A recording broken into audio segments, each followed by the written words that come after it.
dan el avance, lanzan todo y al mismo tiempo otros medios también están dando a conocer la información. Todo el crédito se lo lleva Carmen Aristegui porque ellos trabajaban en el equipo de ella. Todo el crédito se lo dan a ella y pues, finalmente la ponen de Multivisión, le cuesta la chamba. Pero pues hacen un libro y tiene que salir la señora, la leccionan, dicen tienes que decir esto y esto y esto y esto y esto. Entonces sale y casi llorando, ¿no? Esta es una casa que nos ha costado a mi familia y a mí, y les voy a demandar, y que no sé qué. Y ahí queda el asunto. Ahí está, la casa está, no está habitada, finalmente se separan, Enrique Peña y ella se separan y se queda ahí estaba la telenovela. Es lo que dicen, ¿no? Que fue realmente una telenovela. Fue montado. O sea, sí era, o sea, sí se le iba a quedar, si... Pues las fotos de la casa es impresionante, ¿no? Sí, ahorita. A lo mejor era parte de la cuerda. ¿no? Sí, claro. Y esa es una casa. Es una de las casas, es la única que se descubrió. ¿Cuántas hay más? Hinchadísimos de dinero salieron, ¿no? Son consorcios gigantescos que les dieron obras para acabarlas y no las acabaron algunas, pero se hincharon de lana, pero tremendamente. Y nunca hubo un desmentido por parte ni de la empresa, ni de las otras empresas, ni de Enrique Peña de decir no es mía o sí es mía, pero no es cierto que me costó tanto, no está declarada ante la Secretaría de Función Pública, o sea, no hubo nada.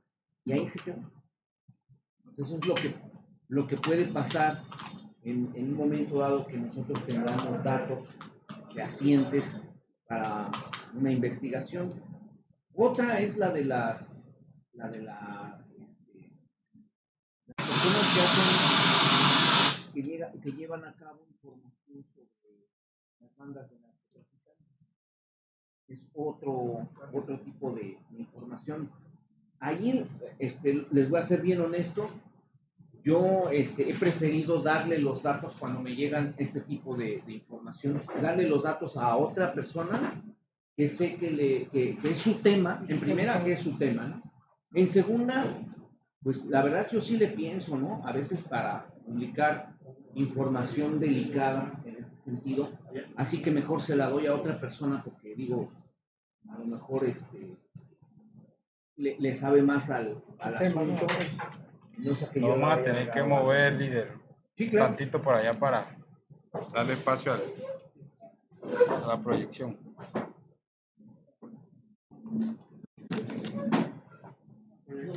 Sí.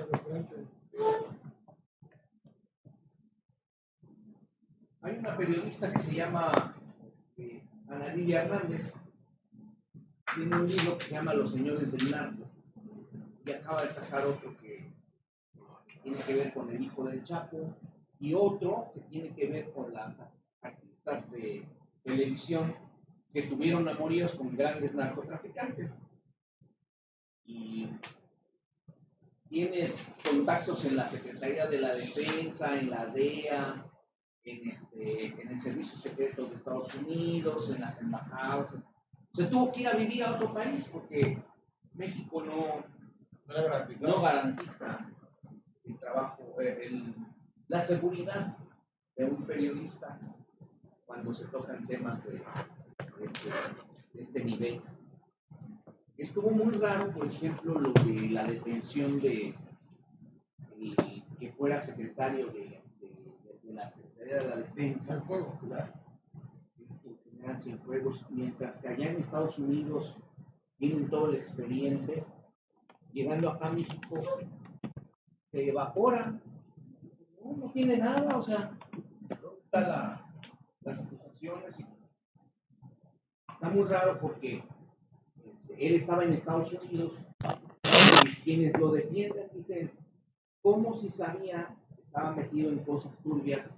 Se atreve a ir a Estados Unidos, a Disneylandia, ¿no? Con sus nietos, sabiendo que Estados Unidos lo tenía ubicado. Y los que lo atacan, pues dicen, no, pues si sabía, no tenía conocimiento él de que le estaban siguiendo la pista. Entonces, ese tipo de temas pues son difíciles de reportar. Hay que tener muchos contactos y muchas fuentes y muchos amigos y saber dónde está la información. Pero bueno, nos vamos adentrando poco a poco en este tipo de temas. Y lo mejor también, ya les hablará mi amigo Andrés Solís, que es reportero y tiene un libro sobre autoprotección de los mismos reporteros, de los mismos periodistas, para tocar temas sensibles y temas que son de alto impacto, ¿no? Esta gente que, no sé si recuerden, hizo algunos reportajes sobre la trata de personas en Tlaxcala. En Tlaxcala llegaban los migrantes y desaparecían a las niñas, sobre todo a las que tenían entre 11, 12, 13, 14, 15 años, que venían de otros países y que venían solas. Entonces esta gente les decía, te vamos a hacer actriz o te vamos a pasar a Estados Unidos y te vamos a dar visa.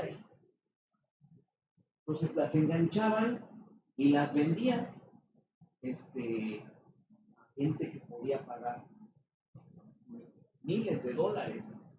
Entonces alguien se da cuenta de eso y empiezan a hacer investigaciones y reportajes. Les sugiero que vean una serie que se llama Tijuana. Es de Netflix. Es muy buena, está bien lograda y es la historia del semanario Cepi de Tijuana, precisamente. Es la historia del director de allá que finalmente lo asesinan por dar a conocer varios temas, entre ellos tenía información del caso Colosio, información de cómo estaba inmiscuido el ejército con las bandas de narcos, tenían información de la trata de personas, de las bandas, cómo operaban, todo ese tipo de cosas. Finalmente lo asesinan al director. Y ahorita están, no recuerdo el nombre de la directora, ella se queda al frente de este semanario. Es muy bueno y también, al igual que la revista Proceso, lleva a cabo temas sensibles, temas de investigación, reportajes de precisión, y bueno, tienen toda una metodología para hacerlo. Todo reportaje puede comenzar, como les decía ayer, con un dato, con una foto, con un chisme, con una pista, con un nombre, con una filtración, o simple y sencillamente con una duda. Cuando están ustedes leyendo los medios, escuchando la radio, viendo la televisión, se dan cuenta, yo tengo información de ese tema y hay que reportarlo, entonces se puede generar de ahí un reportaje de investigación. Y bueno, les decía, yo también trabajo en 2 escenarios. ¿Cuál sería lo peor que pudiera suceder? Pues se termina la investigación. ¿Por qué? Por falta de material, por falta de información, porque nos negaron toda la información, porque no hubo chance de tener más datos. Ya se pidió aquí, ya se pidió allá, negaron todo, nos fuimos al amparo, no, la Secretaría de la Función Pública dijo que no, el INAI dijo que no, la Cámara de Diputados dijo que no, que era información clasificada. No sé, por ejemplo, cuál es el criterio que llevan a cabo las dependencias para decir, esta es una información clasificada, es una información que es Estado. Privada, ¿no? Secreto de Estado. De secreto de Estado, o altera la seguridad nacional, por eso no se da por. Cuando yo trabajé en el Estado de México, en el municipio de Huixquilucan, precisamente había una información que estaba clasificada, que era cuáles eran los puntos donde se detonaban las cápsulas que reventaban con cloro el agua y la hacían del consumo humano cuando venía del río Lerma a la Ciudad de México. Entonces, yo decía, es una información interesante, ¿no? Me gustaría saber. Y no, la Secretaría de la Defensa me dijo que no nos podían dar esa información porque era información de seguridad nacional. Y me explicaba una persona, me dice, imagínate si tú publicas esto y algún loquito se va y echa malatión, veneno, nos intoxica a la Ciudad de México. Entonces, ese tipo de información que está reservada, alguna sí efectivamente tiene que ver con seguridad nacional y no se puede dejar en manos de gente irresponsable, pero otra que sí podemos tener acceso y no implica ningún riesgo para la soberanía, para la seguridad pública ni nada de ese tipo de cosas, pues yo creo que no hay nada de eso. Y en el mejor de los casos, pues es un libro, la publicación de un libro como un buen reportaje, un buen premio. En cuanto a la extensión del reportaje, igual no es que tenga que hacer, no es que tengamos que hacer hojas y cuartillas y cuartillas y planas y planas de información, no. Puede ser sencillo, puede ser muy aterrizable y decir esto es lo que está pasando, estos son los datos, esta es la entrevista, esta es la declaración, estos son los documentos y punto, saquen sus conclusiones ustedes. Puede ser breve el asunto del reportaje, no tiene que ser, algunos sí dan para un libro, ¿no?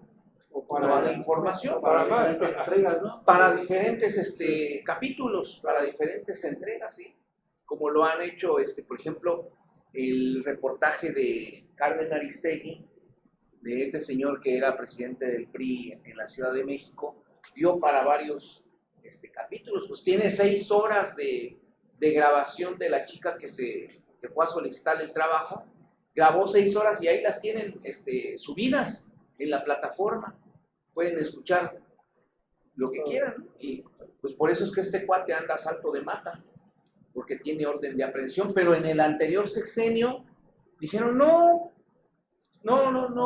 tenemos ningún dato que nos lleve a sospechar que este cuate pues trataba a personas, tenía su harem con lana del gobierno, ¿no? De los impuestos, ¿no? Nada, ¿no?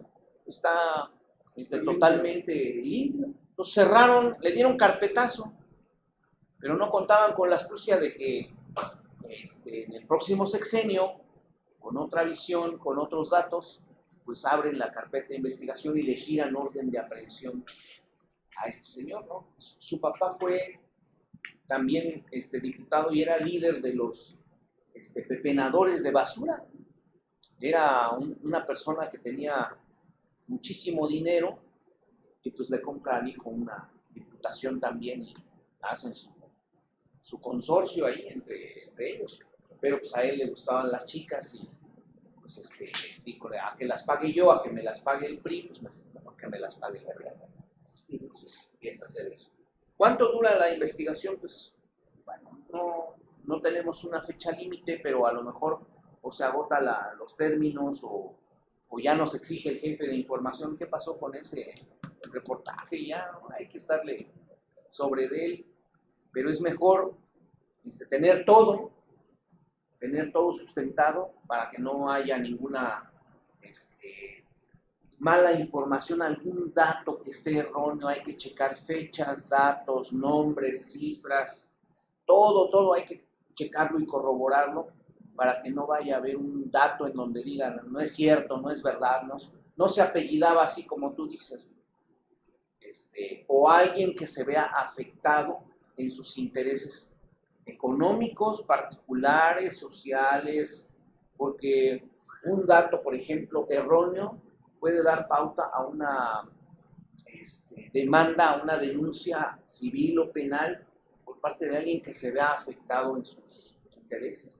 Dio a conocer mi nombre y ni siquiera yo estoy inmiscuido en la averiguación previa en donde me están implicando, así que voy a demandar porque están vulnerando mi honor y mi personalidad, me están ensuciando. Entonces hay que tener cuidado. El respaldo es fundamental. Es fundamental. A mí me pasó en alguna ocasión, estaba haciendo un reportaje sobre el pago de apoyos de un programa de educación a nivel nacional y del FAEP. Y llegó al periódico un maestro. Yo lo que hice fue que saqué una lista de lo que recibían los montos más altos, ¿no? Y había unos que mensualmente recibían de ese fondo hasta 60,000 pesos, 100,000 pesos, ¿no? Mensuales, aparte de sus salarios, ¿no? Y apareció un maestro y llegó a la redacción y dijo de casi con licenciados que iban a demandar y que mamá. Y yo lo que hice fue que le digo, oiga maestro, pues llegaron preguntando por mí, yo sí salí, me dijo, oye, yo salí, oiga, yo soy Víctor Esquivel, ¿cuál es el problema? No, es que pusieron ahí mi nombre, que yo estoy ganando 60,000 pesos mensuales, eso es una mentira, están difamando, me pueden hasta secuestrar, dice que no sé qué. Y entonces yo lo que hice fue, le digo, oiga, yo realmente no me inventé los nombres, yo los bajé de la plataforma de la Secretaría de Educación. Y ahí están en internet, no es un documento clasificado. Si quieren, le invito a que pasemos y por favor, lo senté en mi máquina, le puse la página y ahí aparecía, le digo, póngale su nombre y le puso su nombre y aparecía su nombre. Y ya luego le dijo, no puede ser, me están robando, ¿no? Sí es mi nombre, pero no soy yo, dice, o no sé quién se está quedando ese dinero, porque a mí no me han dado nada. Digo, oiga, pues entonces, digo, a mí me sirve su declaración. Sí, claro. Porque si usted dice, claro, es mi seguimiento, ¿no? Si usted dice que ese dinero no lo está cobrando usted, entonces se lo está quedando a alguien más, lo está cobrando, ¿no? Y el profesor yo intuyo que sí lo estaba ganando y que pensó que no teníamos respaldo de lo que estábamos diciendo. Y al final se desistió, nos dijo, no, vamos a dejarlo así, voy a ir a preguntar a ver qué está pasando, ¿no? Ya no quiso ni demandar ni nada. Pero sí, por eso es importante el papel. Sí, claro. Bueno, hay ocasiones en que, por ejemplo, alguien sube su tweet, ¿no? Con su nombre y todo. Cuando se da cuenta del error, luego lo baja, lo desaparece. Yo soy el único que puedo borrar mis mensajes. Nadie más lo puede hacer, ni siquiera la empresa, porque me avisa antes, estás violando la política interna de nuestra empresa, entonces vamos a bajar. Me avisan antes, pero yo soy el único que puede. Entonces le han tomado captura de pantalla, ¿no? Tú sí lo dijiste, aquí está, que lo hayas bajado, bueno, eso ya es otro boleto, ¿no? Pero sí tú lo dijiste y aquí está. Entonces así los han cachado. Igual debemos tener mucho cuidado en la redacción, en los nombres, en las fechas, en los montos, en la cuestión de, a ver, no somos nadie para acusar a otra persona, porque no somos ministerio público ni jueces para juzgar. Somos únicamente comunicadores que estamos dando a conocer algo que está oculto y que estamos poniendo aquí sobre la mesa para que todos los demás se enteren de esta información. Pero fíjense que ahí, bueno, no tanto como que dijera, porque al final acá es también un tipo de investigación. Cuando el periodista está haciendo una investigación porque le conviene por defender sus derechos, digamos, o sea, conveniencia en cuanto a la defensa del derecho de expresarse. Y cuando el periodista tiene denuncia y no ha tenido resultados en 7 años y solamente lo que ha obtenido es unas largas, la relación que existe entre el periodismo y la acusación que es propia, que está haciendo el periodista, probablemente que debe quedar plasmada en la investigación. Y en mi caso, a mí así me ha pasado. Yo en el 2015 hice denuncias contra Arturo Núñez, contra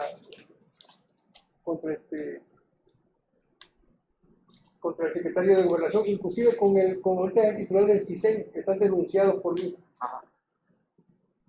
Entonces, esa es de otra denuncia en 2017. Cuando una persona denuncia, ya no puede, o sea, ya no tiene por qué volver a sufrir ningún ataque, porque se supone que por eso denuncia, para evitar que sigan sucediendo hechos de ese carácter delictivo.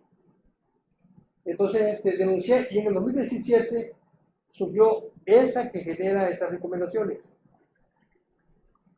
La genera en el 2018, en el 2019, después de haber ido a la Comisión Estatal de Derechos Humanos, que me archivaran el expediente, que impugnara yo ese archivo de expediente en la Comisión Nacional y que en la Comisión Nacional pidiera la apertura de expediente.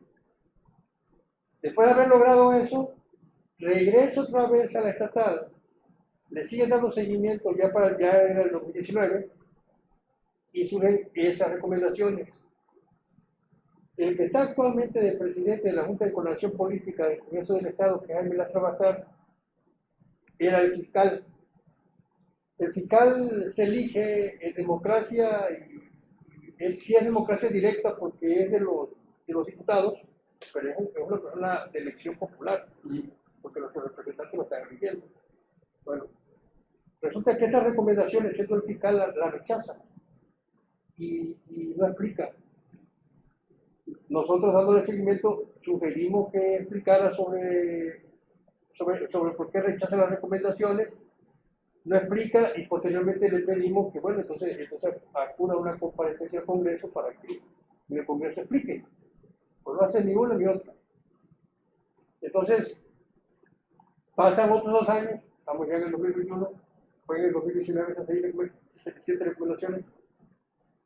Llegamos al 2021 y ya acepta la Fiscalía las recomendaciones.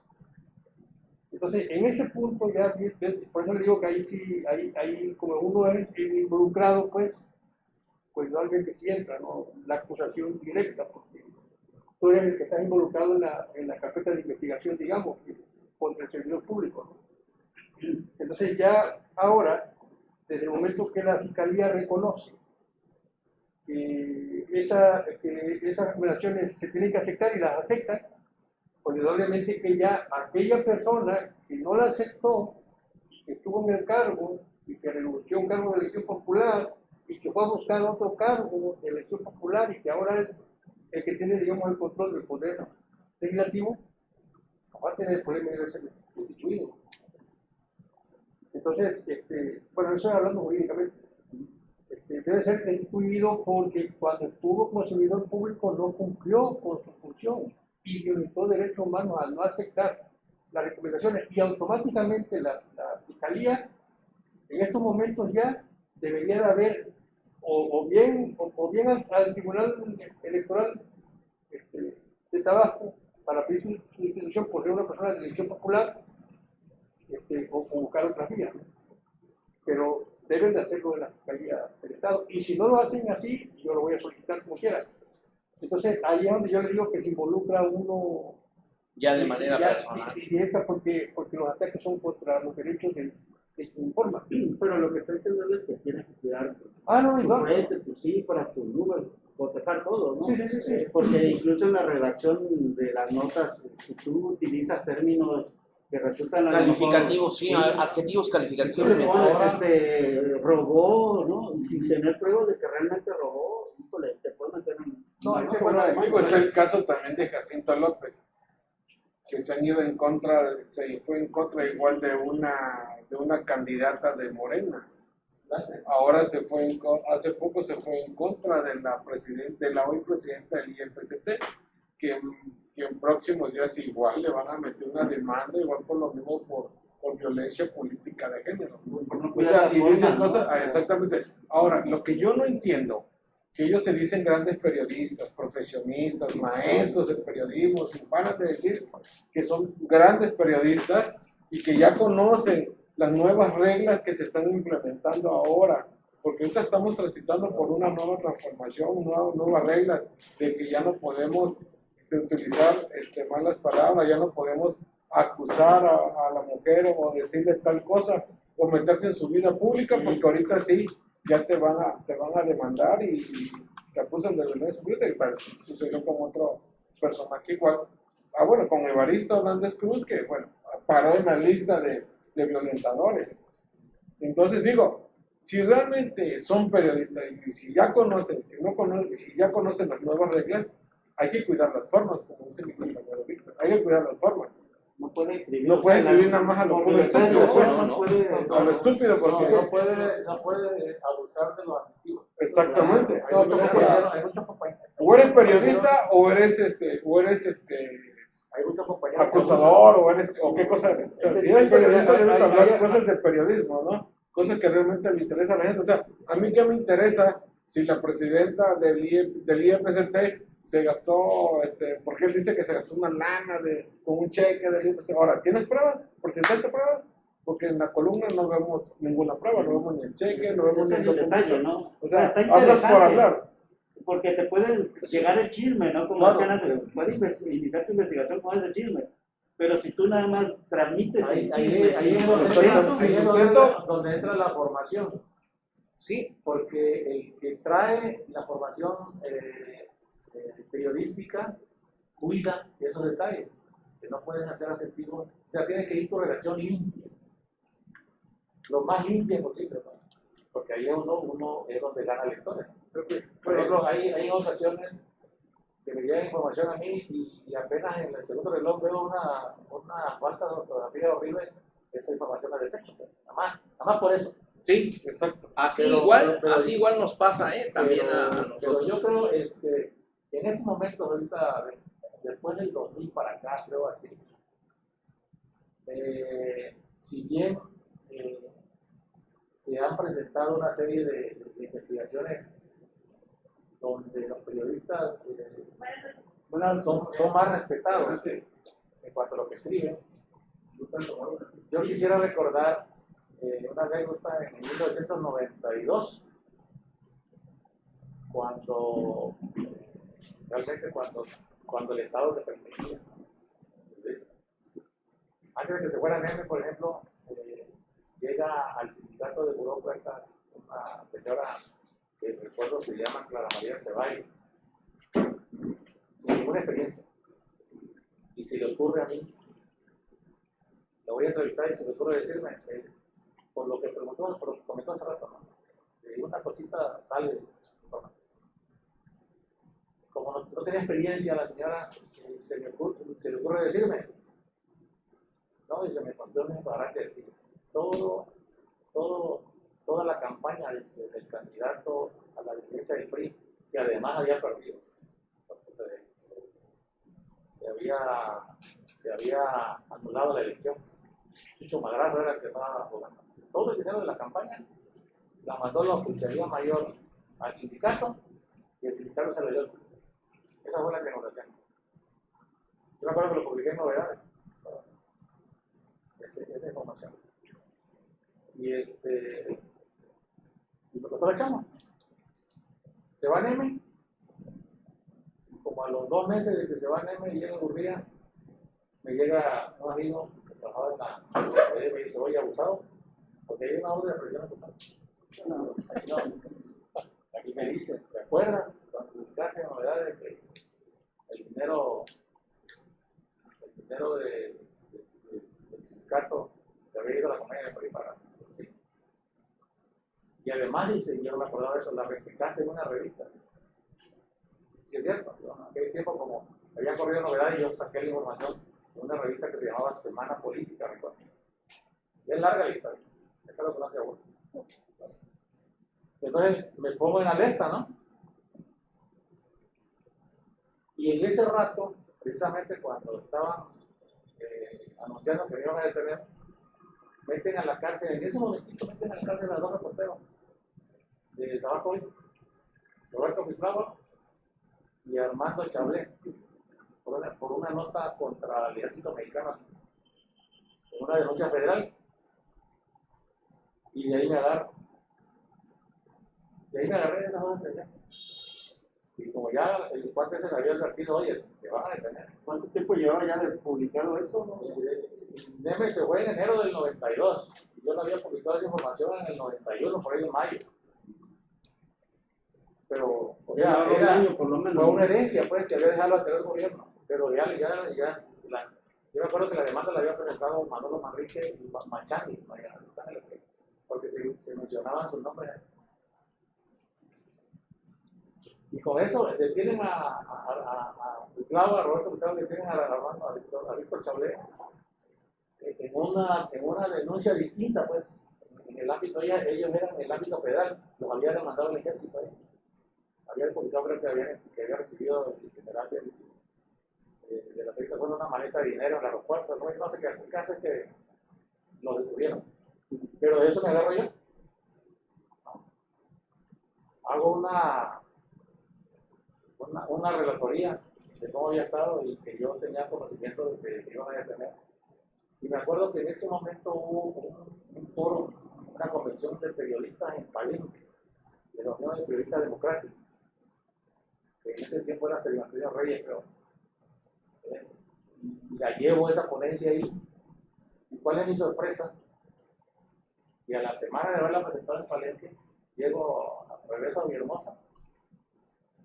Y esa ponencia que presenté ahí la publicó un comunicador político, Carlos Ramírez. Me dio 2 planas, en 1992 me dio 2 planas, la revista Siempre, de igual de esa manera. Y como a los 3 días llega Ted Borda, el Sol de Baltimore, me acuerdo. Y me andaba buscando, yo, Lucero del Alba y Daniel Sánchez Gabriel, me acuerdo, me dice, oye, ¿qué anda buscando Ted Borda? Y digo, ¿y a mí por qué? Dice, porque trae el tema de lo que iba a quedar para ahí. Y se reúne una serie de periodistas ahí, y hay un café frente al Palacio de Gobierno, y ahí nos entrevistan. Por cierto, recuerdo que con nosotros platicó como 5 minutos sobre el tema, y luego brincó de interrogatorio.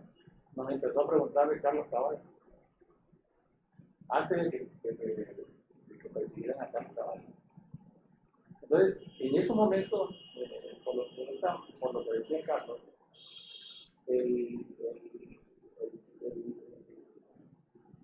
la manera como te perseguía el sistema, primero no te daban chamba en un periódico, entonces sin chamba en ese tiempo. 3 años de corrida, tú sin chamba. Te ponían un policía chino que te seguía donde iba. Te daban mensajitos, ¿no?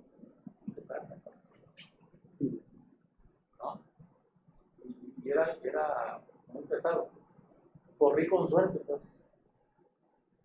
porque después de la columna de Carlos Ramírez, el gobernador en ese tiempo Gurría, que había llegado de interino, y le pegó mucho esa columna y abrió un foro. Me acuerdo que se hicieron como 15 foros, me acuerdo, en el 92, de algunas reacciones periodistas, que finalmente llevó al Congreso del Estado a quitar el Código Penal el delito de difamación porque se estaba aplicando a periodistas. En 1992 se quitó el Código Penal 300 días, 315, todos esos artículos se quitaron. Luego, en el 2003, el gobierno de Manuel Gurría lo vuelve a poner, ya estamos otra vez en el Código Penal, con la salvedad que ahorita no se aplican. No es tan severo el asunto. No se aplican a periodistas.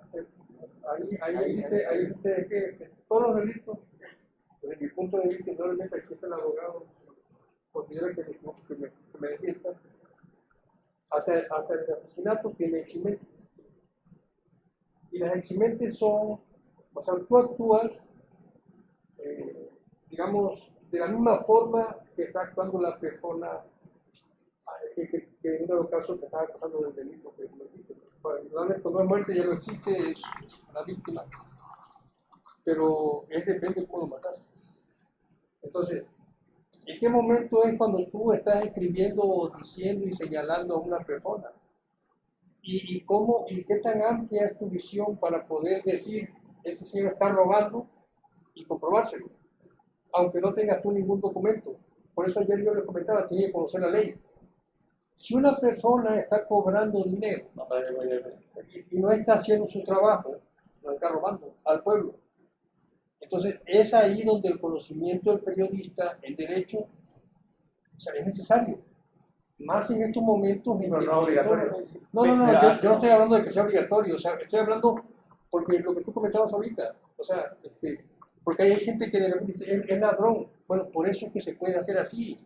Porque si esa persona está, o sea, no está cumpliendo con el servicio que tiene que proporcionar, como ya lo comentábamos ayer de que los órganos de control que están haciendo el trabajo.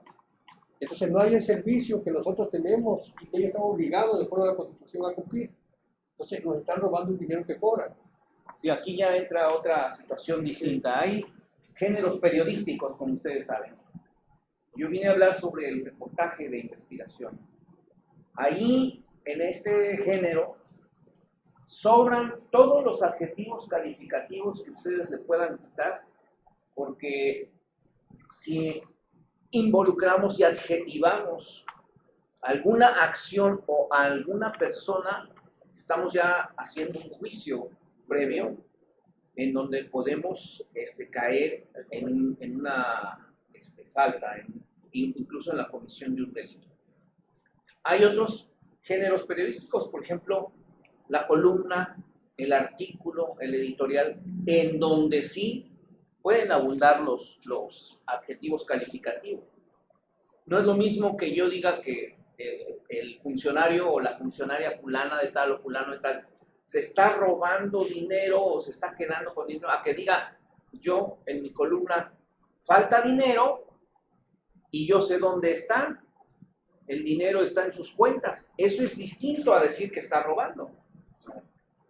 Hay que saberlo manejar de tal manera que cuando llegue la denuncia, me está acusando de que yo estoy robando. No, yo no estoy acusando. Yo estoy diciendo que falta lana aquí y que sé que está en una de sus cuentas. Es lo que sé, es lo que tengo para comprobar.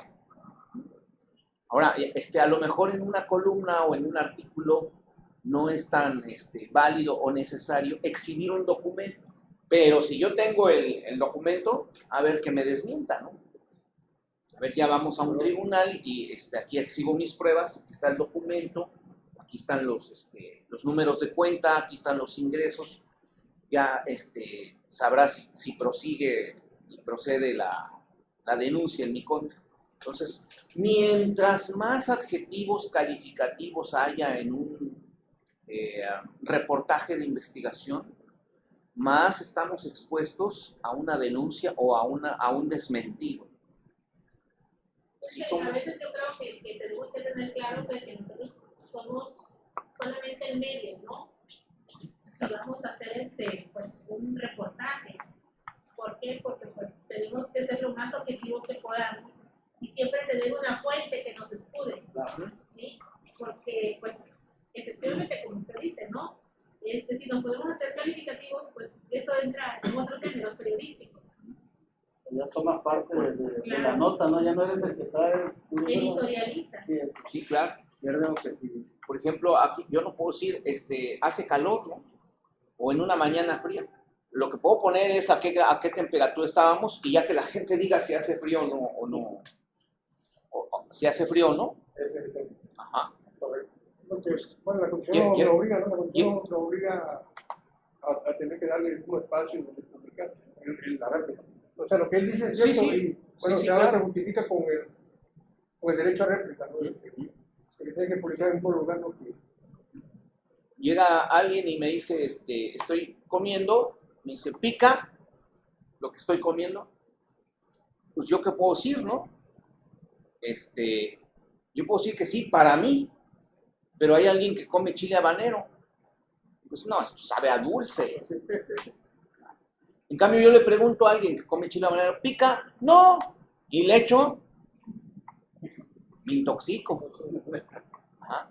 Entonces, mejor que cada quien saque sus conclusiones y que diga, esto es así. Ajá. ¿Es mucho dinero o es poco? Pues son 15,000 pesos, no sé si es mucho o es poco, ¿no? Son 15,000 pesos. ¿Gana mucho o gana poco? No sé, son 125,000 pesos los que ganan mensuales. Ya ahí podemos hacer comparaciones, ¿no? ¿Cuánto gana un diputado? ¿Cuánto gana un senador? ¿Cuánto gana el presidente de la República? ¿Cuánto gana un empresario? ¿Cuánto gana, cuánto cuesta el kilo de tortillas? Pues ya que cada quien saque sus parámetros. Pero decir que gana mucho o gana poco, ya estamos cayendo en algo personal. A veces lo que se estila en ese tipo de cuestiones, si quieres exhibir que el funcionario tiene un salario oneroso, no compara con el más bajo de la lista en el tabulador, ¿no? cuánto gana el diputado y cuánto gana el chofer del diputado, ¿no? Mientras el diputado se lleva 125,000 pesos, el chofer se lleva 3,000 pesos, ¿no? Y el mismo, pues ya lo exhibe, ¿no? Sin decirle que está ganando. O mejor aún, lo comparas con un médico COVID. Ah, también, ¿no? Con un profesor rural. Bien, la que sigue.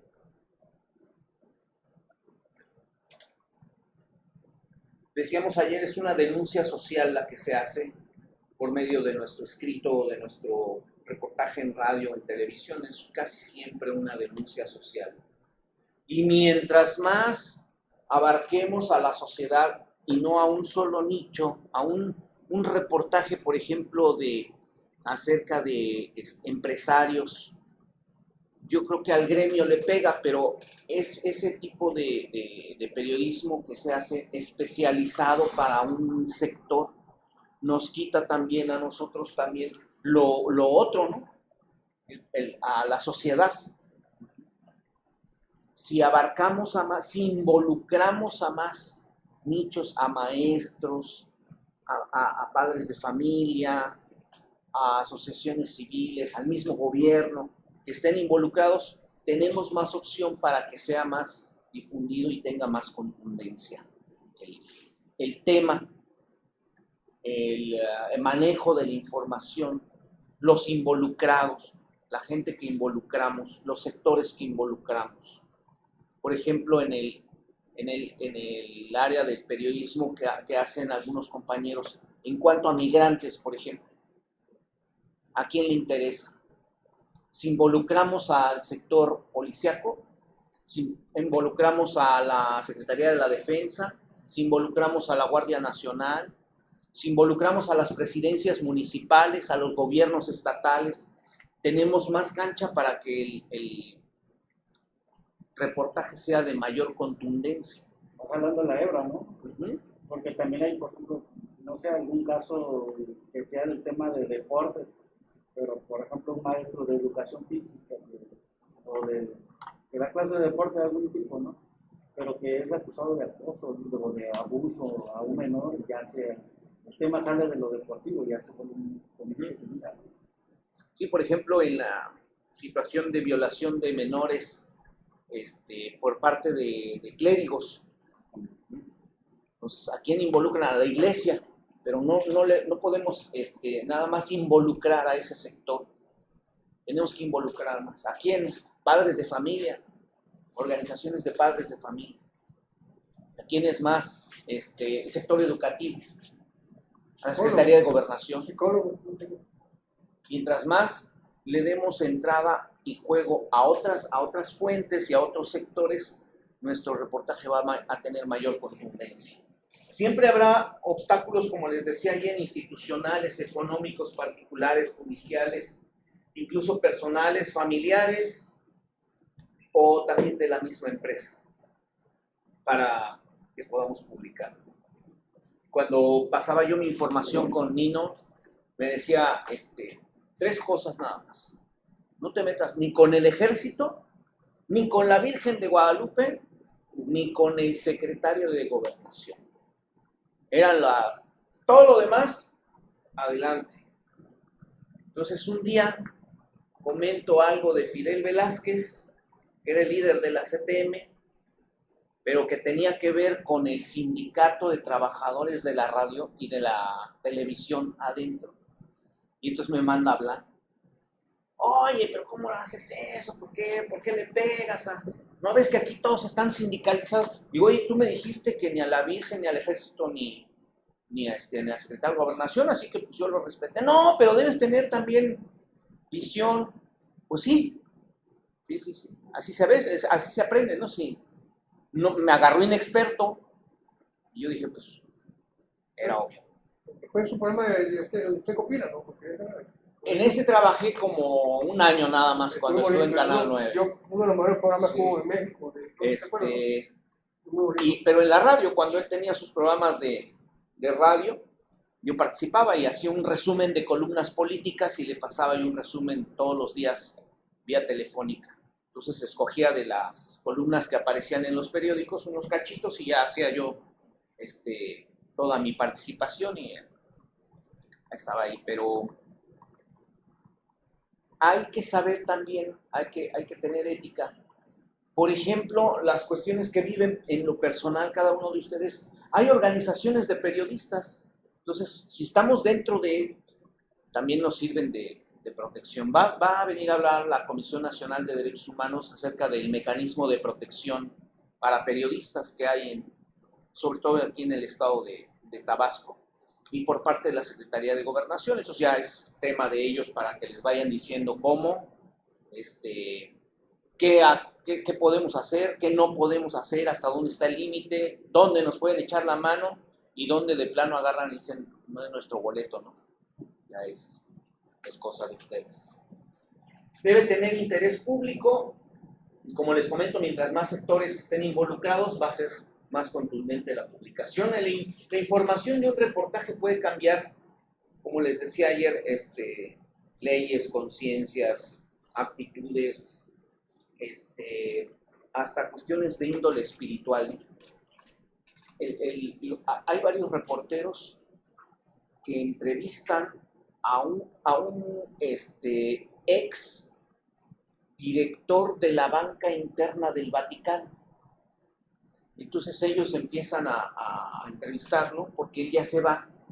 Dice, quiero dar una entrevista a unos reporteros de Francia y le empiezan a contar, esta persona les empieza a contar hacia dónde van algunos dineros del Vaticano. Y uno de ellos se da cuenta de que algunos de los recursos están siendo para pagar multas y seguros y abogados de diócesis en donde habían violado a muchos niños. Pero era un rubro que no estaba ventilado, o sea, nada más decía para protección para sacerdotes. Y entonces él empieza a investigar más. No, hombre, sale una cuentota, pero increíble. O sea que sí tienen una partida presupuestal para este tipo de cosas. O sea, de ese tamaño estaba, y entonces ya ellos se dan cuenta, y hasta un libro hacen acerca de este tipo de cosas. Bien.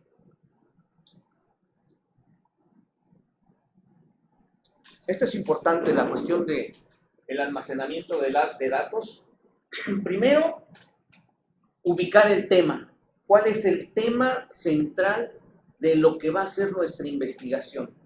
Porque a lo mejor tenemos muchos datos, pero hay que centrarlos para decidir cuál va a ser el tema central, quién vamos a encuadrar en nuestra investigación, qué es, qué, cómo, por qué, dónde, cuándo, para qué. ¿Qué es el tema? En el primer párrafo debe estar contenido todo eso que nosotros vamos a desarrollar después. Esa va a ser la cápsula detonante para que el lector se enganche y diga, sí vale la pena leer todo lo demás. Cómo fue, qué fue, cómo se hizo, dónde se hizo, para qué se hizo y por qué se hizo.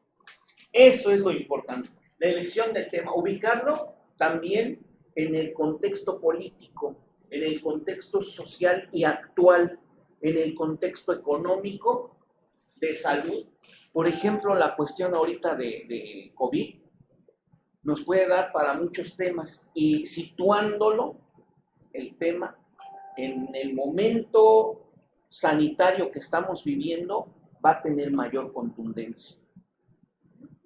Pero hay que enfocarlo, determinarlo, ubicarlo, para comenzar con precisión desde ahí cuál va a ser el gancho para que nuestros lectores, nuestros radioescuchas puedan tener el acceso directo a nuestra información.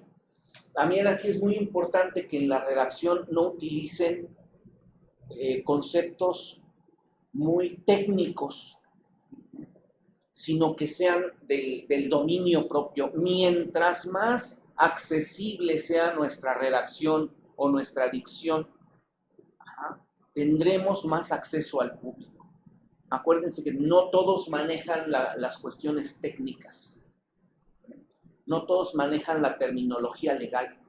Entonces, mientras más le demos acceso al público, mientras más coloquial sea nuestra redacción, tendremos igual mayor alcance y mayor contundencia en nuestro reportaje.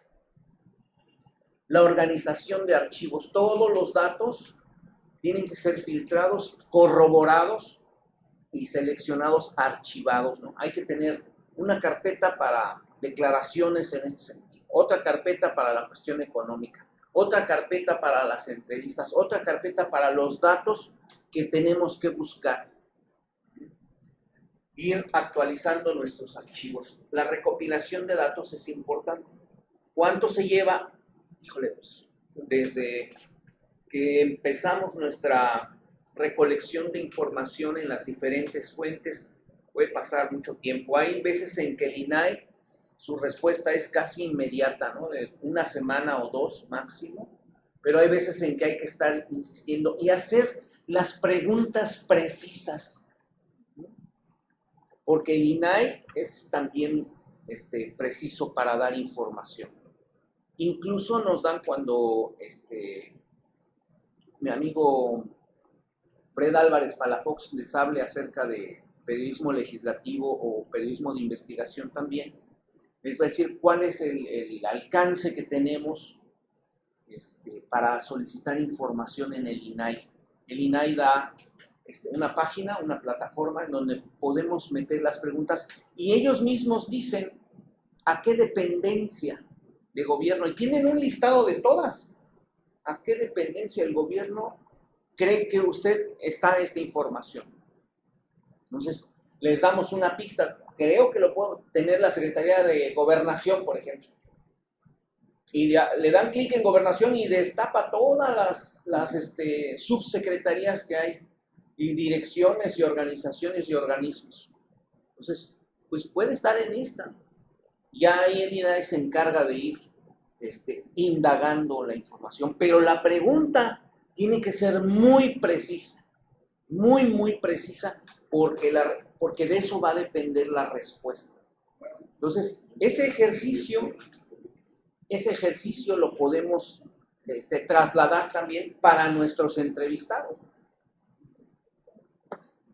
Uno de los personajes más difíciles, no de entrevistar porque es muy accesible, sino de que nos responda la pregunta que estamos haciendo, es el presidente de la República.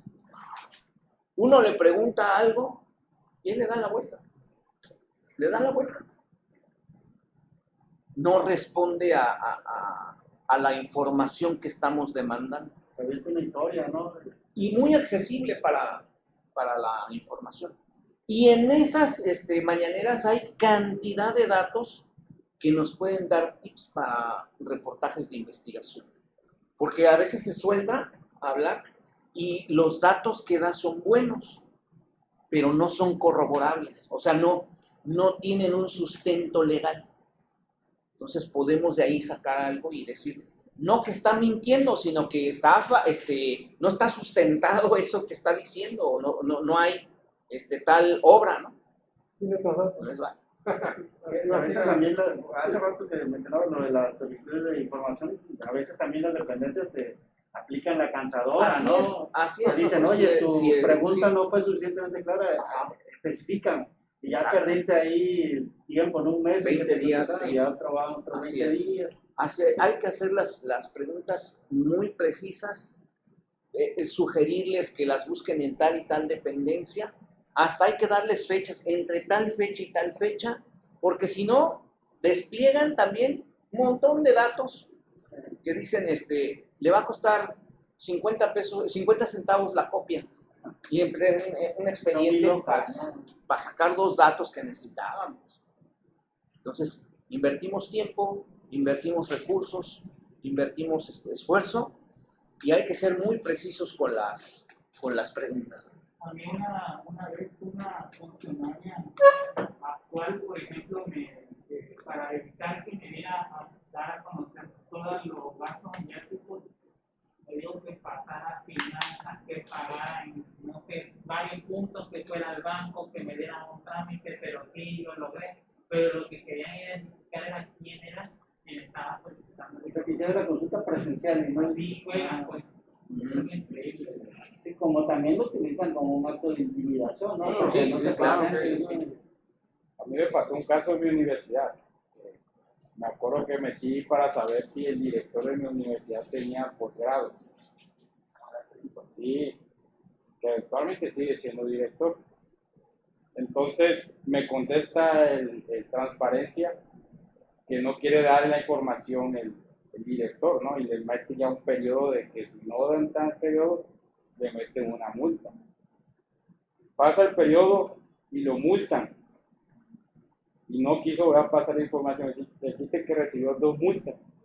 Y ahí todavía sigue, yo lo sigo molestando, y lo sigo multando, y él sigue pagando las multas. Esa es una nota, por ejemplo. Él sigue pagando es una la nota. multa, él sigue pagando la multa y a la fecha no da su cédula de doctor. Así que el perfil no lo tiene. Sí, o sea, no voy a decirle el nombre porque también no quiero meter en bronca, ¿no? Pero son problemas políticos ahí que tengo, ¿no? Pero hasta que pongan la calificación.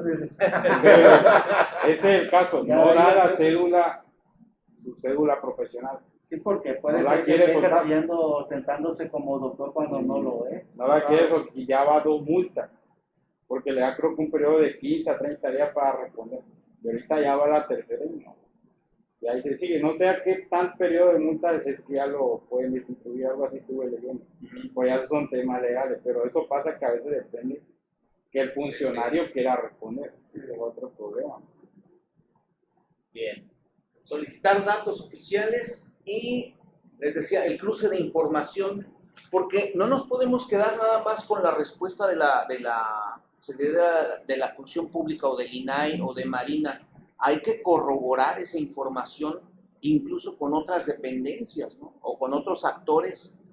Son muy diferentes los datos que tenía, por ejemplo, hace 10 años, 12 años, la Secretaría de Gobernación en casos de intolerancia religiosa a los que tenían organismos de la sociedad civil. La Secretaría de Gobernación decía, yo pregunté a través del INAI, ¿cuántos casos de intolerancia religiosa había? 3. O sea, tenemos 3, 2 de ellos en solución y uno que está latente, ¿no? En Chiapas. Entonces, pidiendo información en cada estado, tenían 27, o sea, de todos esos. Pero la Comisión Nacional de Derechos Humanos tenía 46. Entonces, la información oficial, pues eran todas esas, ¿no? Tanto de organismos de la sociedad civil, como de la Secretaría de Gobernación, como de la Comisión Nacional de Derechos Humanos, como de los gobiernos estatales. Pues, toda esa información, yo no podría decir, la Secretaría de Gobernación está mintiendo, ¿no? Yo lo único que podía decir es, la Secretaría de Gobernación tiene 3 casos, mientras que el gobierno del estado de Hidalgo tiene 17, Puebla tiene 13, Chiapas tiene 25 y así. Entonces, esos eran mis datos y yo no puedo decir uno está mintiendo y el otro no. No, ahí están los datos. Efectivamente, ¿no? Ahí están los datos. Hay 50 casos en todo el país y la autoridad responsable no tiene 13. Fue tan contundente la información que yo reunía que después la Embajada de Estados Unidos me buscaba a mí para que yo les diera información acerca de los casos de intolerancia religiosa que había en México. Entonces me volví vocero y cuando el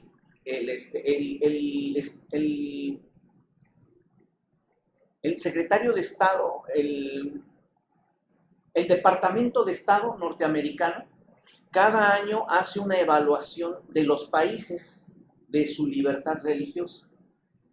Entonces, el gobierno de México decía ante la ONU, nosotros tenemos, decía en aquel entonces, tenemos plena libertad religiosa.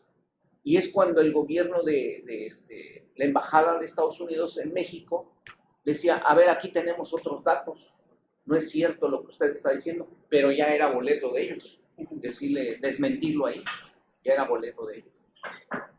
Nosotros nada más dábamos la información, aquí está, tenemos fotos, datos, fechas, nombres de todo esto que está sucediendo. Entonces ya ellos sabían cómo manejar su información. Bien, y les sugiero también que tengan un esquema de escenarios, ¿no?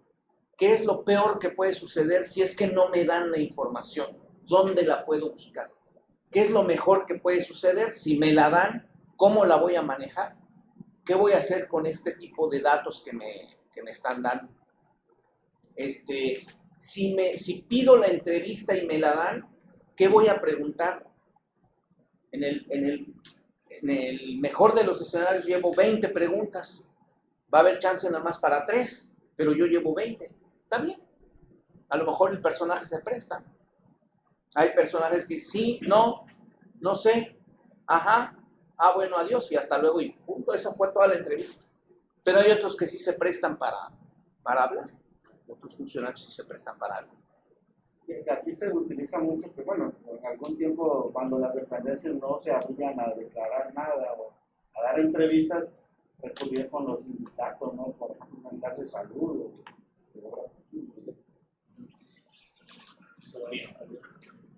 La redacción previa del reportaje también debe incluir creatividad. ¿Por qué? Porque podemos jugar, como les decía, con escenarios en el contexto político, social, económico, en el contexto en que estamos viviendo los mexicanos o que está viviendo X estado o X sector, y podemos jugar con la creatividad también ahí en la redacción previa del reportaje. Es muy importante evitar los juicios de valor, los adjetivos calificativos. A mayor objetividad, mayor credibilidad para nosotros. Las faltas de ortografía también cuentan y los errores de redacción también cuentan. Uno de mis errores es estar repitiendo 2 o 3 veces la misma palabra en un mismo párrafo. Entonces, ya que se acabe de hacer la redacción, es muy conveniente que alguien más la lea, alguien de sus conocidos la lea para que diga, no se entiende esto, este párrafo no se entiende. Entonces, a ver qué es lo que no entiendes. No, pues aquí estás diciendo esto y arriba dijiste otra cosa. Entonces hay que checar la información. Porque si uno nada más lo lee, uno dice, está bien, o sea, sí me pareció bien. Pero ya después que la lee otra persona ya nos dice, estás repitiendo la misma palabra aquí en el párrafo, o estás repitiendo este párrafo, lo estás repitiendo acá, aunque con otras palabras. Estás diciendo lo mismo, pero con otras palabras. Aquí esto sobra. Y además habrá alguien que diga, está muy bien tu redacción. Este párrafo de aquí que está en medio es el principal. Con esto entra. Esta es la neta del planeta. Este es lo bueno. Entonces, se sube el párrafo y ya uno puede ir modificando su redacción. Fuentes anónimas y declaraciones off the record hay que tenerlas muy, muy, muy en reserva. Ya después de que se acaba la entrevista y que se apaga la grabadora, puede empezar, te voy a decir algo off the record, ¿no? Hay que tener eso muy en reserva porque igual lo podemos manejar, pero como no tiene un sustento, podríamos caer en una cuestión nada más de apreciación personal. Entonces hay que tenerlo muy en reserva, ese tipo de cosas.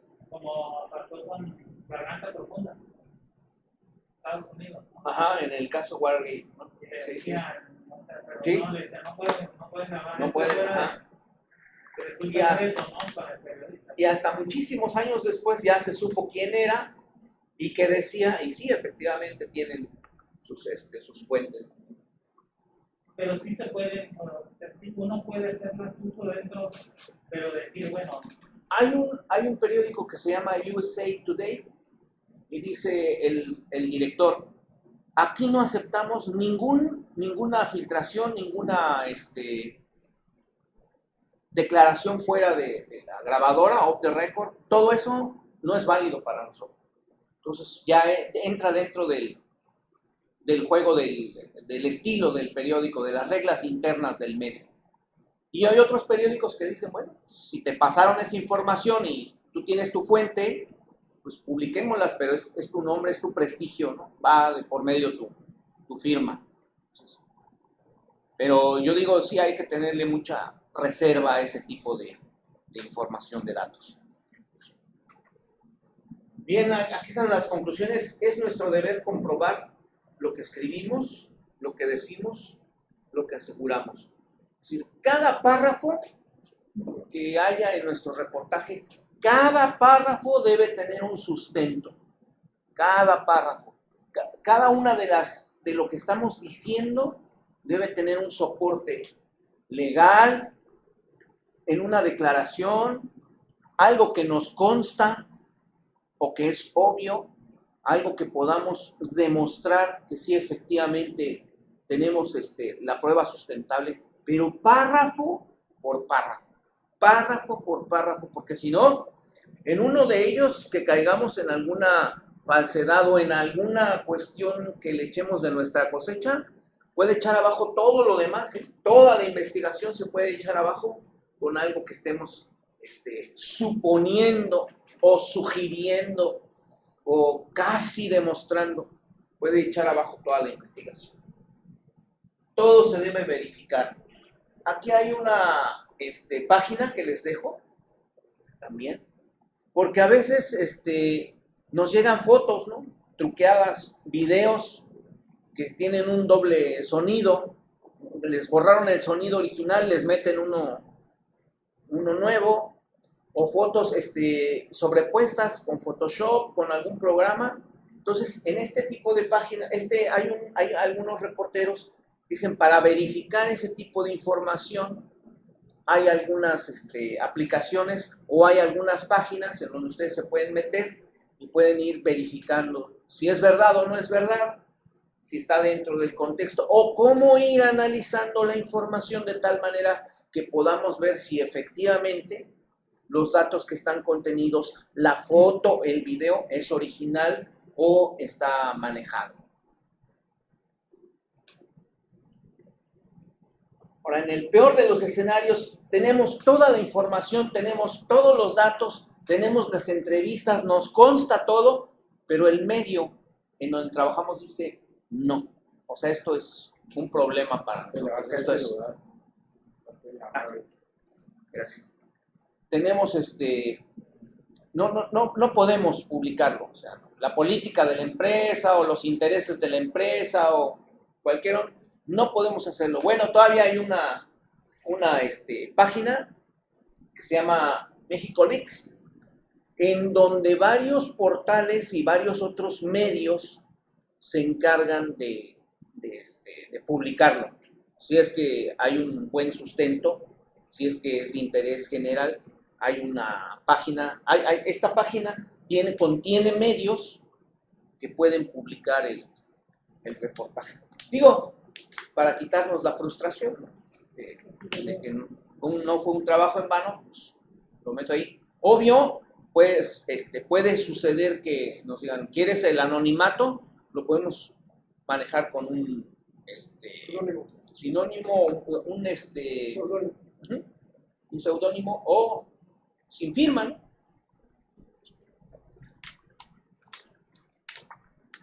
Bien, quedamos en una tarea. ¿Cómo van? ¿Quién tiene temas? ¿Quién tiene su tema para hacer un reportaje de investigación? Y ya los demás hagan de cuenta que estamos en una mesa de redacción y los demás le vamos a apoyar para hacer un buen reportaje. El tema que yo había pensado que se dio hace unos días fue el tema del maltrato animal, que presentó un contexto de que por ahí la bancada del PB propone precisamente que se cree la Fiscalía del Medio Ambiente. Hace unos días presentaron unos videos junto con la Asociación Canino 911. Precisamente del maltrato animal, metieron una ley precisamente para castigar a todas aquellas personas que hagan el maltrato animal, pero ya fuertes, con sadismo y todo este tipo de cosas, se han castigado de 3 a 6 años de cárcel. Entonces es uno de los temas que me ha interesado mucho, el maltrato animal. Lógicamente, pues ahí agrupan a muchas asociaciones, igual la sociedad civil, el municipio, gobierno, Profepa, en fin, la Secretaría de Medio Ambiente. Tiene mucha tela de dónde cortar ese tipo de temas. Se ha generado mucha política porque aquí se han dado varios casos. Hace poco a un perro le cortaron las patas, otro perro que fue, igual lo mataron porque el perrito del vecino molestó a unos animalitos de al lado, un gato, pero entonces salió el señor y mató al perro del vecino. En fin, se han dado muchos casos. Es un tema que a mí me ha interesado, me ha llamado mucha atención. Para la Ciudad de México este tema sería ahorita dentro del contexto que les mencionaba yo, porque acaban de cerrar la Plaza de Toros México. La acaban de cerrar, entonces hay organizaciones, Causó polémica. hay organizaciones que están en contra, ¿eh? Pero todavía no está aprobado, ¿no? Sí, ya, o sea, la van a cerrar. No, pero no está aprobado, está en discusión. Está en discusión el tema. Está en En el discusión el Congreso. tema, pero la plaza la van a cerrar. Sí, la van a hacer. La van a Pero está cerrar. en discusión, todavía no se aprueba. No se ha aprobado. No se ha aprobado. Reparte, Ajá. voy a la corrida de... Lo que pasa es que aquí en el estado hay ranchos que hacen eso. Ahorita acaban de cerrar ahí en la Ciudad de México la avenida Fray Servando. Los que vendían animales en el mercado de Sonora, que se quemó una parte. Entonces, los bomberos llegan y comienzan a sacar las jaulas de los animales que estaban adentro. Entonces, qué casualidad, ¿no? Y se dan cuenta de que vendían animales adentro. Entonces, los sacan y algunos estaban deshidratados, otros estaban maltratados. El asunto es que se los recogieron a los vendedores y no se los quisieron dar porque dijeron, el gobierno de la Ciudad de México, demuéstrame que es tuyo y yo te lo doy. Pues no tenían facturas, no tenían nada los comerciantes. Ajá. Hay otra cuestión, que hay la Secretaría de Gobernación, yo lo veo desde varios puntos, ¿no? Pero mi tema es la cuestión religiosa, como les había dicho. Entonces, la Secretaría de Gobernación le negó el registro a varias organizaciones, a varias agrupaciones religiosas, porque dentro de sus rituales estaba el sacrificio de animales que compraban adentro del mercado de Sonora. Gallos, cabras, palomas. Entonces les niega el registro porque tenían entre su doctrina el sacrificio de animales, y varias organizaciones de protección a los animales se opusieron a eso. Entonces la Secretaría de Gobernación les niega el registro a esas agrupaciones. Y a otras les negó porque dentro de sus rituales estaba el consumo de cannabis, marihuana, que ahora ya se va a legalizar, pero dentro de sus ritos estaba el consumo de cannabis. Por eso les negan el registro. Digo, es un buen tema porque tiene varias aristas, y si podemos ir abonando desde nuestra perspectiva a cada uno de ellos, pues se hace un poco más social el alcance. Abrirse más algo que está ocurriendo en el Tabasco desde hace muchos años, no sé, las peleas de perros, ¿no? Hay muchos municipios aquí que son clandestinos donde hacen peleas de perros. La gente apuesta, ¿no?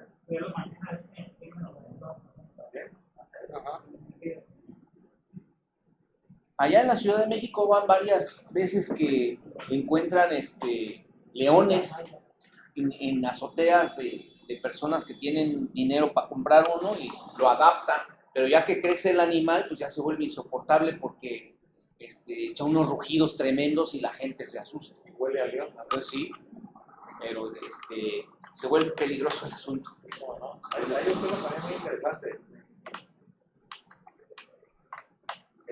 Aquí en Tabasco, el PRI, bueno, en todo el país, el PRI, el PRD y el PAN han estado denunciando una elección de Estado. Ellos insisten en la mayoría de los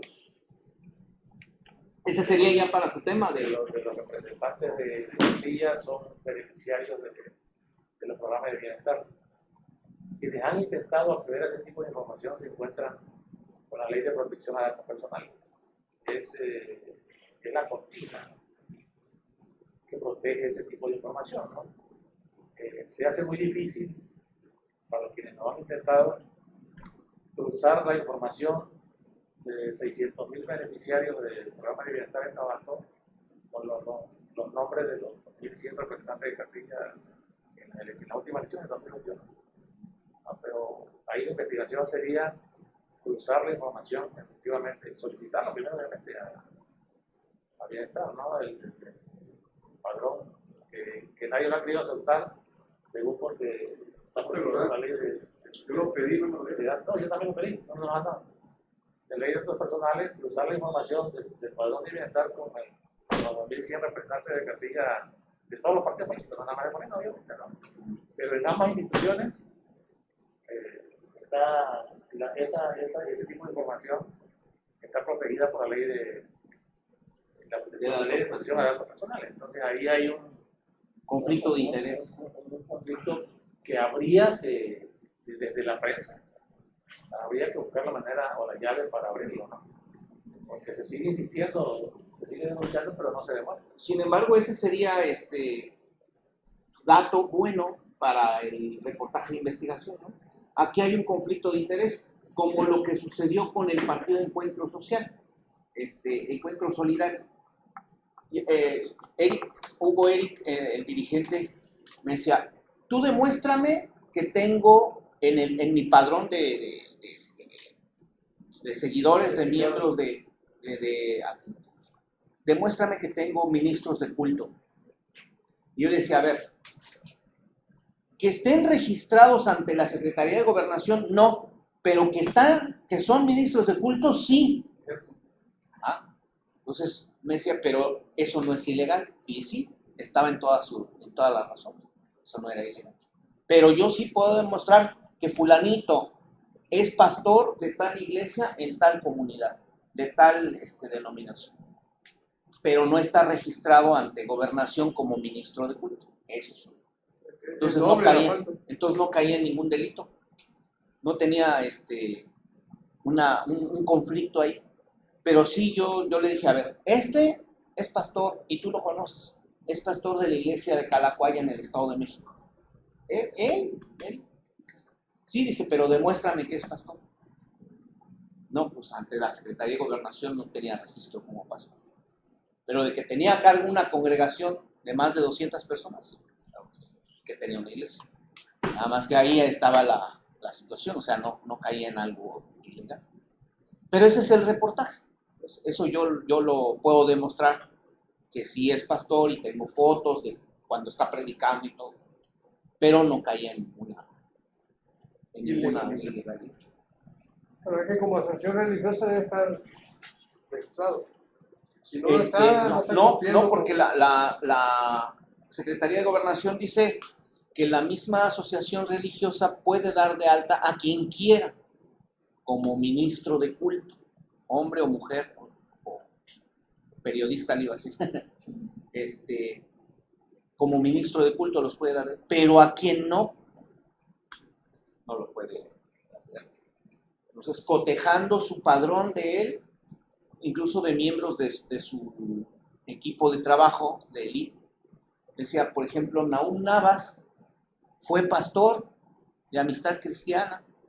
Pues sí, pero ya no es. Pero todavía tiene a su cargo una congregación, pues sí, pero sí es pastor, pero a ver, demuéstrame que está dentro del padrón de gobernación. No.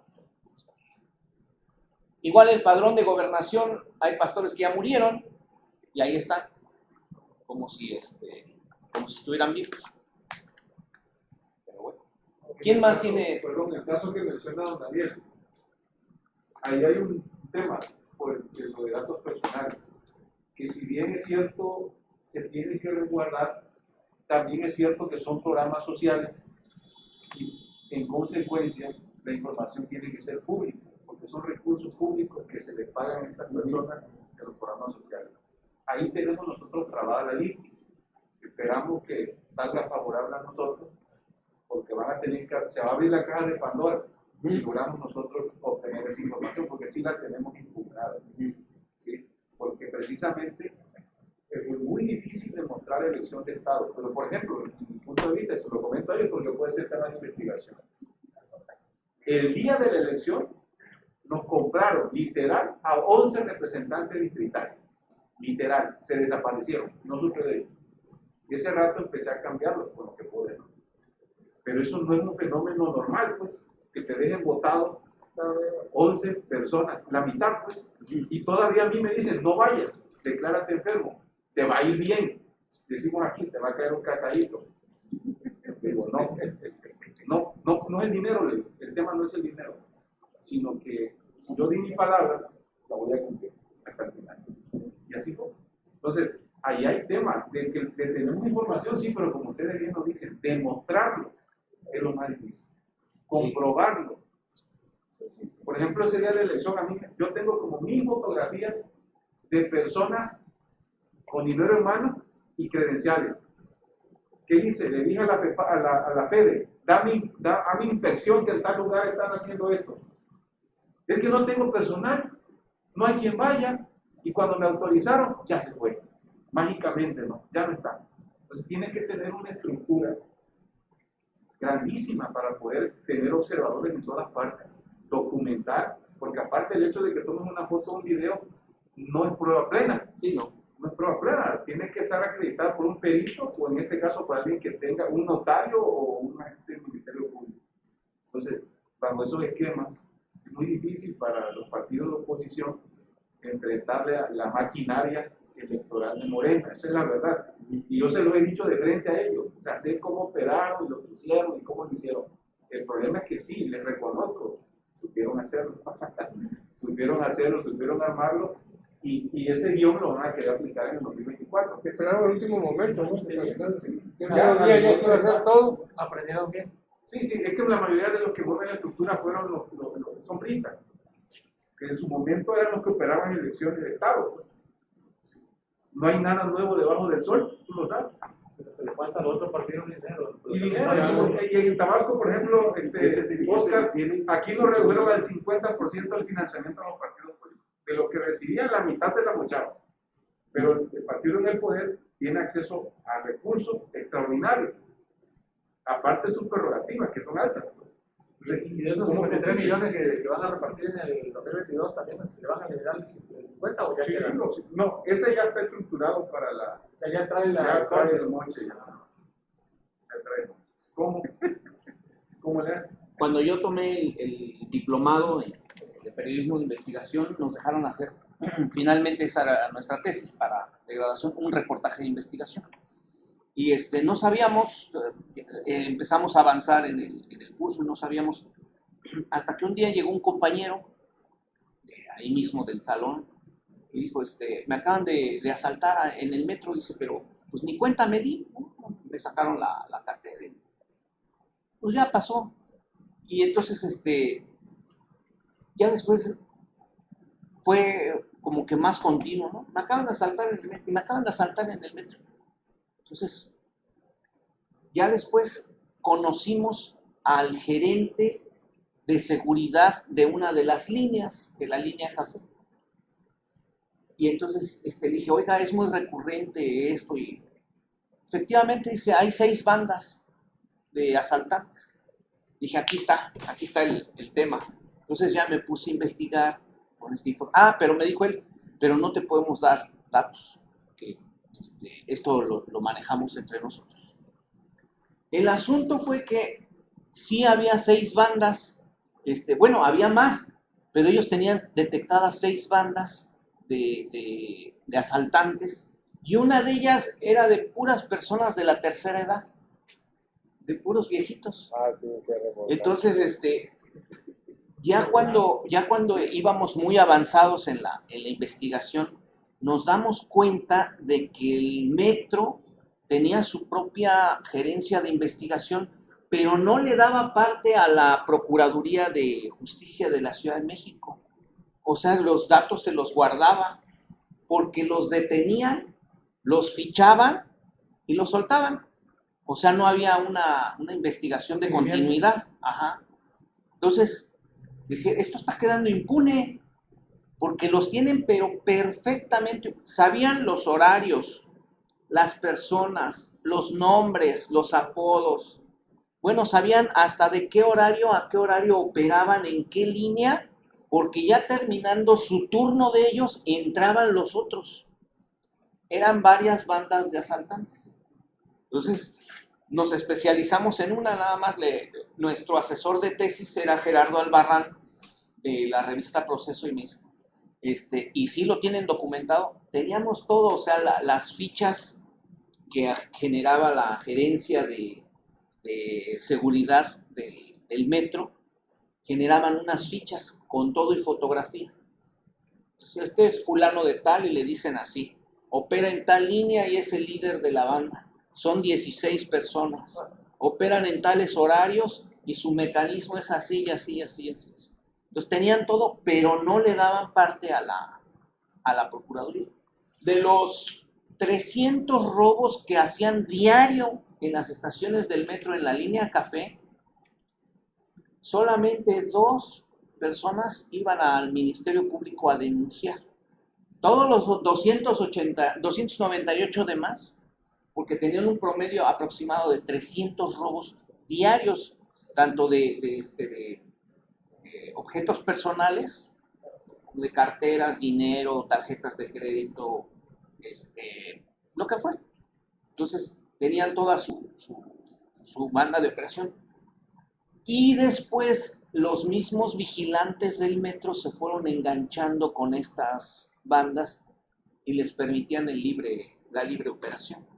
Hasta que la procura, bueno, hicimos el reportaje y todo, lo entregamos y dice Gerardo, ¿lo quieren publicar? Yo se los publico en Proceso, con el nombre de ustedes y todo. Dijimos, no, el material ahí está y es nuestra presentación, no se va a publicar en ningún lado ni nada.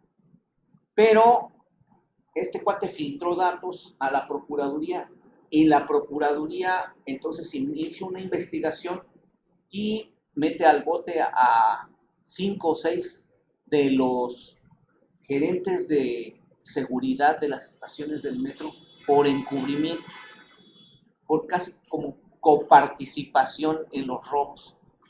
Pero solamente hubo 2 denuncias, entonces salieron libre menos de 20 minutos.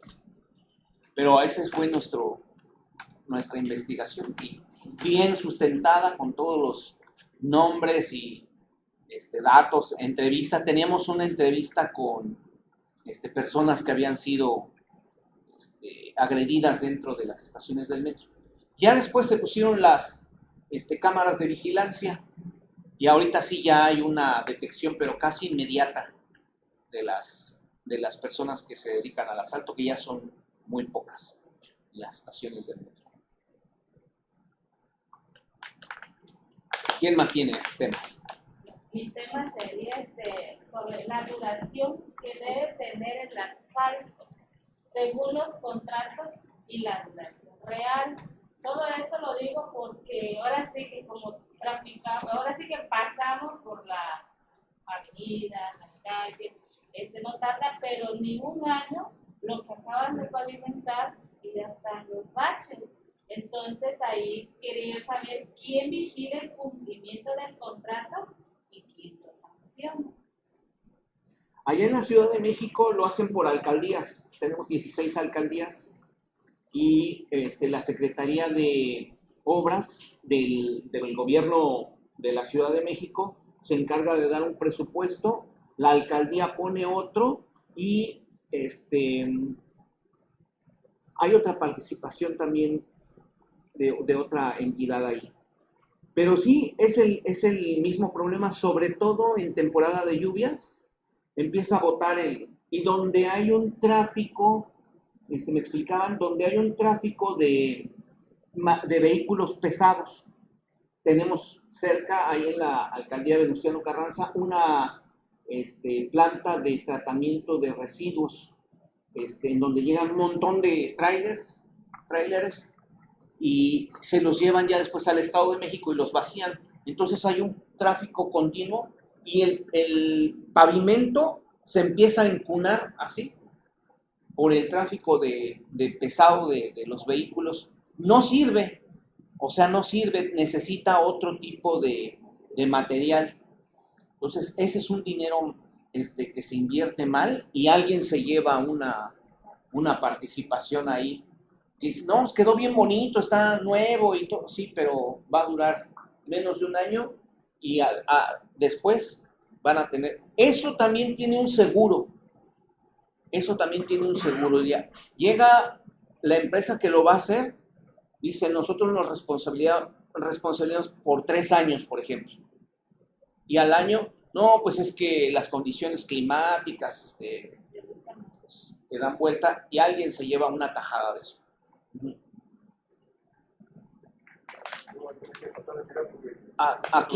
Aquí no sé quién podría intervenir, aquí en Tabasco no sé cómo está, pero allá, por ejemplo, sería el gobierno de la Ciudad de México, cada alcaldía, la Secretaría de Obras.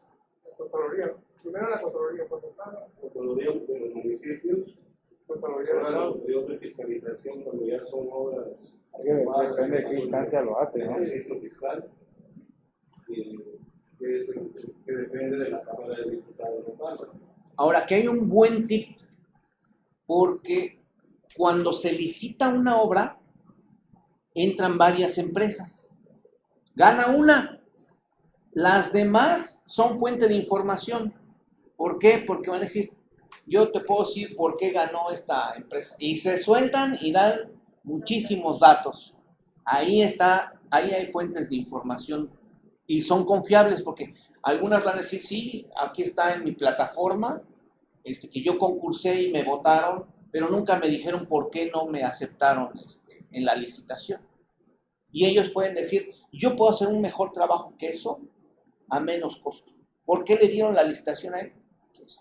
Entonces, hay buena fuente de información en las otras empresas. Quizá alguna diga, no te puedo dar datos tan fidedignos, pero te puedo decir por dónde los puedes encontrar. Y sí, hay buenos datos ahí. Hay buena información. Bien, ¿quién más? Pues yo traía uno que es la deficiencia de la educación para niños especiales. Porque realmente pues en el país y también en el estado sobre todo, sí está, digamos que la educación es para todos, ¿no? Pero realmente no contamos con profesionistas en las aulas capacitados para educar a los niños especiales con alguna deficiencia. Y vemos desde la parte psicológica, desde la parte de la inclusión, desde la parte de la educación. O sea, si un niño tiene cierta discapacidad, lo más fácil para todos, hasta para los mismos gobiernos, es que vas al centro de educación especial, ¿no? Hay niños que tienen potencial para salir adelante y son contados en el país los que realmente pueden involucrarlos tanto para la cuestión laboral o que destacan porque las familias también cuentan mucho para que las personas especiales puedan salir adelante, ¿no? Incluso como sociedad también somos discriminatorios en ese sentido. Entonces, yo tenía ahí, por ejemplo, indagar sobre la cifra de cuántos profesionistas con una discapacidad hay en Tabasco, también a nivel nacional. Profesionistas. Sí. Porque bueno, si queremos hablar del sector, tenemos que empezar hablando, como yo, por los lados positivos, ¿no? Para que la misma sociedad haga conciencia en que sí pueden. ¿Sí? Entonces, la otra es, pues también lo costoso, ¿no? Que es sacar adelante a las personas especiales. La discriminación que existe en las aulas, porque a veces hasta como padres de familia somos discriminatorios. Y le decimos al niño, no te juntes con eso porque te va a empujar. O luego los etiquetamos, ¿no? Que ese es también otro enfoque. Pues no hay maestros apropiados. O sea, no generalizo, pero la mayoría creo que también carece de eso. Y bueno, también las empresas que actualmente cuentan con personal que tiene alguna discapacidad. Que contratan a personas con discapacidad. Sí, son pocas. Y también el tipo de empleo que dan. Porque pues, aquí tenemos una cafetería donde hay niños con síndrome de Down. Los tienen como meseros. ¿Sí? Entonces, yo conozco casos, por ejemplo, hay un niño que ahorita está estudiando en la universidad en la Milenio, está estudiando una carrera, no recuerdo qué carrera es. En una ocasión yo lo entrevisté, pero estaban haciendo así un proyecto en el río, creo que era el río Calma, no, el río Carrizal, recolectando basura. ¿Sí? Entonces, pero la familia apoyando y todo, y bueno, ya verán que el niño tiene recursos, como su familia. Pero, por decir, también conozco el caso de un niño que, o sea, para su mamá fue así como que muy complejo poderlo meter a una escuela de educación normal, digamos, a los niños normales, ¿no? Porque pues la primera experiencia que tuvo fue de que lo llevó a una escuela y le dijeron que era apto para una escuela de educación especial, ¿no? Luego el doctor le dijo, no, llévalo a una escuela normal porque este niño tiene potencial. Y resulta que, bueno, tocando puertas, la señora se da con que, pues en una escuela sí se lo aceptaron, ¿no? Pero, pues es una escuela particular. Obviamente, pues es el costo de pagar la escuela, el costo de que el niño tiene que llevar sombra. Entonces, todo eso es, esa señora le apuntó a sacar a su hijo adelante. Pero también experimentó en otra escuela y pues realmente los maestros no, con tantos niños es difícil poner atención a uno a veces, ¿no? Los maestros no se van a distraer con 40 niños en un aula en poner atención a uno específico, ¿no? Entonces, sí como que es algo que como sociedad tenemos que trabajar mucho y también la autoridad ponerle un poquito más de empeño, no nada más decir, aquí están tus 2,000 pesos cada 2 meses, ¿no? Hay que hacer que esa gente realmente se incluya en nuestra sociedad en todos los sentidos. Y bueno, ese era mi tema. Me estaba imaginando ahorita que estabas platicando el tema,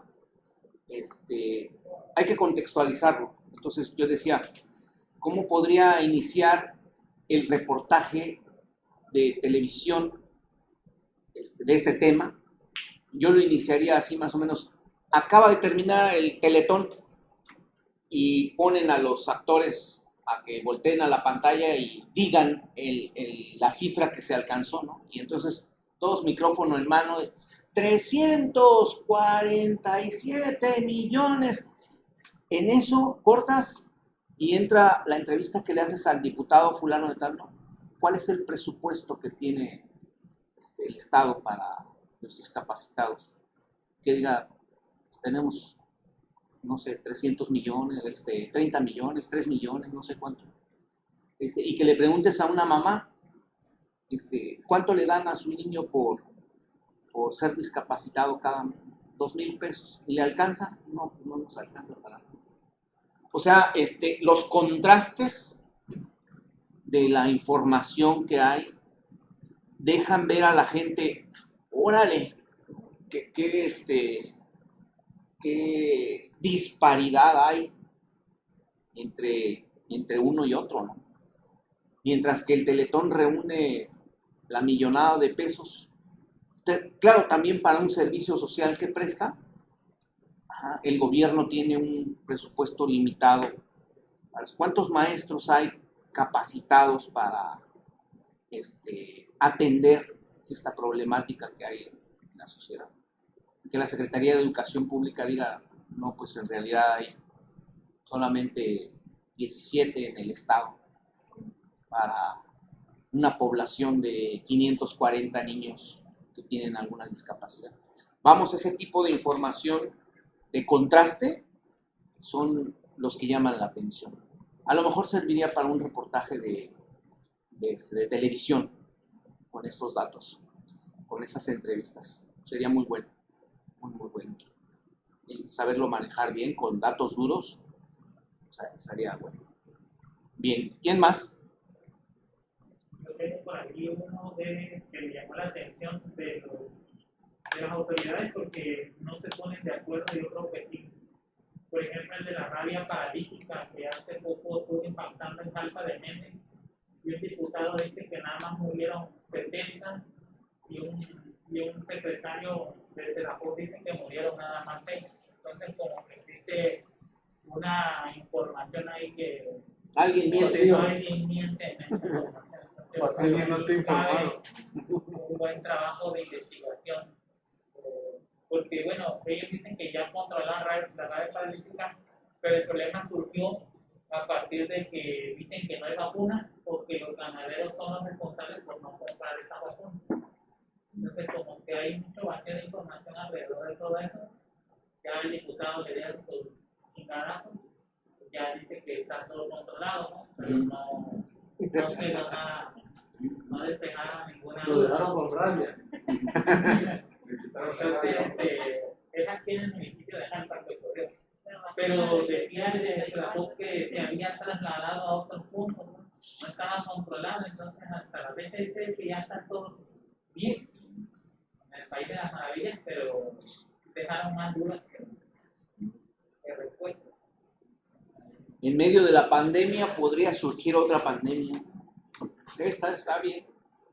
Habría que trabajarlo bien con algunas entrevistas muy precisas, con preguntas muy específicas, de dónde salieron esos datos y hacer un poco de historia también, Sí. contextualizando la situación. Porque los dos se desmienten, salió precisamente en el Congreso.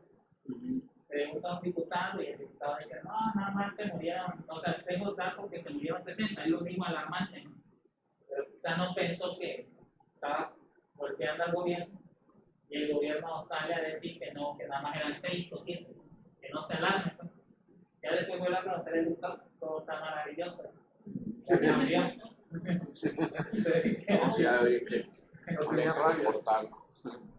Bueno, pues yo creo que hasta aquí mi participación. La próxima sesión yo creo que será con Fred Álvarez Palafox. Con Fred Álvarez Palafox. Ajá. Va a ser vía web. Yo voy a estar con él allá en la Ciudad de México y es una excelente persona. Ojalá puedan buscarlo en Google. Fred Álvarez Palafox, ahí tiene su página de internet, su blog. Todos los días hace colaboraciones para Face. Les sugiero seguirlo, es una buena fuente de información, tiene muchos datos, maneja muy buenos datos. Es un gran amigo y un gran reportero. Él ha sido premiado con varios galardones allá en el área de periodismo. Es un experto en seguridad nacional y es un experto también en el área de asuntos religiosos de la Iglesia Católica. Y bueno, ya después estará